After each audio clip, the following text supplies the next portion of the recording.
Si vous étiez un meuble, qu'est-ce que vous seriez?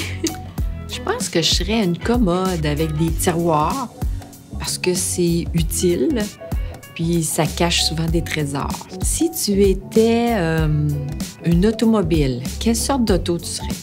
Je pense que je serais... Ben, je connais pas vraiment de marque de voiture, mais je serais comme une van parce que je veux une famille plus tard, fait que je veux quand même avoir assez de place. Si vous étiez un fruit, quel fruit vous seriez? Oh, je serais la poire, c'est mon fruit préféré. Je trouve que le goût est vraiment doux, puis c'est savoureux, puis il y a toutes sortes de poires aussi, là. C'est fou, hein, rêver d'être une poire.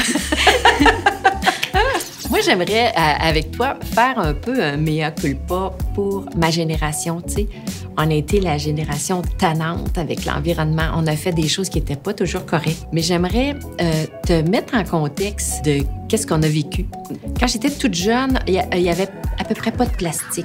On mettait dans des sacs de papier. La boucherie, on mettait dans du papier ciré, la viande, ces choses-là. J'ai vu arriver le plastique, puis je vais te donner le meilleur exemple, le stylo Bic. Avant, on avait un stylo, c'était presque un bijou, c'était en métal, puis avec des décorations. Puis quand le réservoir d'encre était fini, on le remplaçait. Mais on est arrivé dans ces années-là, à la fin des années 60, avec le stylo Bic complètement en plastique. Quand il n'y avait plus d'encre, on l'a jeté. Et on nous a dit, c'est la génération du acheter-jeter. Ça, c'était comme la nouvelle affaire, là. Il fallait embarquer là-dedans. Fait qu'on s'est mis à consommer des biens comme ça. C'est fou.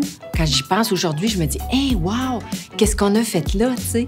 Mais je pense aussi c'est parce que c'était comme révolutionnaire. Tu n'avais pas à changer, ça demandait moins de travail. Quand c'était fini, tu avais juste à le jeter. Fait que je comprends aussi pourquoi, justement, le monde a embarqué là-dedans. C'était plus facile, ça demandait moins de travail.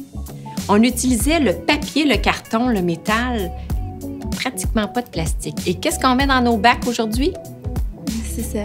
Le plastique. Puis là, on essaie de justement revenir à ça, mais c'est compliqué parce qu'on est rendu habitué au plastique, à toutes nos affaires jetables. C'est juste les stylos. Là. Je pense pas que ça va partir vraiment rapidement et facilement, les stylos, si jamais ça va partir à un moment donné, là.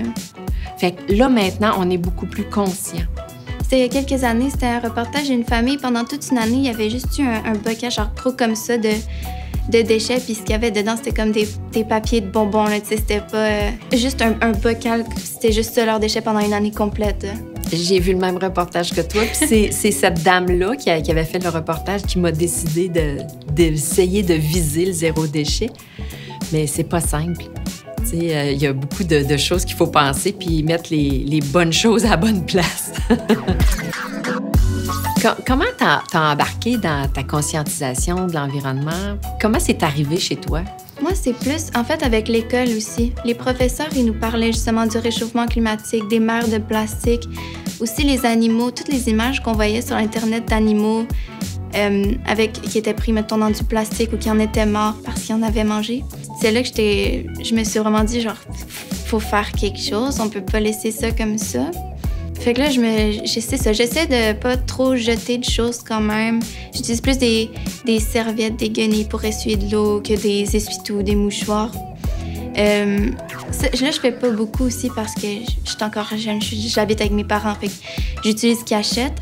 Mais là, on n'achète plus de paille, justement. Des pailles en plastique, on utilise des pailles réutilisables. On utilise plus de guenilles, des barbouillettes. Fait que peu à peu, là, j'ai jamais rencontré vraiment quelqu'un qui essayait autant de vous de changer les affaires pour donner un meilleur monde à ceux qui s'en viennent. Fait que j'ai aimé ça, c'est ça, j'étais étonnée.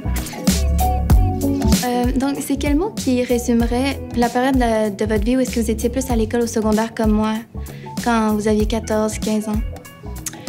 Quand j'avais 14-15 ans, le mot qui revient, c'est l'amitié. Moi, j'ai conservé mes amis quand j'étais jeune, mais en avançant dans la vie, on se fait d'autres amis. On se ramasse, là, à mon âge, avec plein d'amis. C'est incroyable. Et l'amitié est tellement précieuse.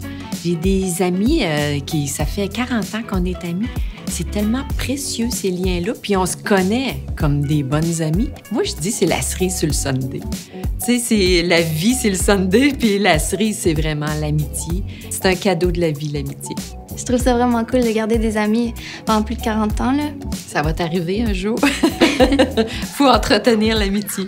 Ben, je trouve ça aussi vraiment important, l'amitié. Par exemple, toutes mes amies, justement, du primaire, eux autres, j'ai pas vraiment gardé contact. Mais là, je pense que j'ai des vraiment bonnes amies au secondaire. Eux autres, j'espère vraiment que je vais garder contact avec eux. Parce qu'avant la pandémie, on faisait quand même beaucoup d'activités ensemble. On allait magasiner des fois ou faire des feux chez nous. Puis je trouve ça vraiment important, c'est ça, juste passer du temps ensemble puis garder contact pour pouvoir continuer à avoir les beaux moments qu'on a ensemble maintenant. T'as raison. Puis ce qui fait qu'on est ce qu'on est aujourd'hui, souvent, c'est tout ça. C'est la famille, c'est les amitiés. Tout ça qui a formé ce qu'on est aujourd'hui.